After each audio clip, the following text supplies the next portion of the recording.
Praise the lord. ఈరోజు దేవుడు మనతో మాట్లాడుతున్న వాక్యము వాగ్దానము సామెతల గ్రంథము 11వ అధ్యాయము 28వ వచనము.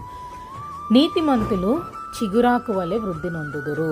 హల్లెలూయా. నీతిమంతుల గురించి దేవుడు మాట్లాడుతున్నారు. నీతిమంతులు ఎప్పుడు చిగురిస్తూనే ఉంటారంట. అంటే దేవుడి మీద ఆధారపడే వాళ్ళు విశ్వాసిని నీతిమంతులం అంటాం. ఆయన క్రియలను బట్టి ఆయన చేసిన ఆ రక్తాన్ని ఎప్పుడైతే ఆయన చిందించారో యేసుప్రభు వారు, ఆయన రక్తం ద్వారా మనం నీతిమంతులంగా కడగబడి ఉన్నాం. మనము రూపాంతరం చెంది మన హృదయము దేవుని వాక్యంతో నింపుకొని ఆయన ఆజ్ఞలను కట్టడలను అనుసరిస్తే మనము నీతిమంతులంగా నిలబడతాము. నీతిమంతులు ఎప్పుడూ చిగురిస్తూనే ఉంటారట, వృద్ధి నొందుదురు అంటున్నాడు వాక్యం. ఎప్పుడు కూడా ఫ్లరిష్ అవుతూనే ఉంటాము.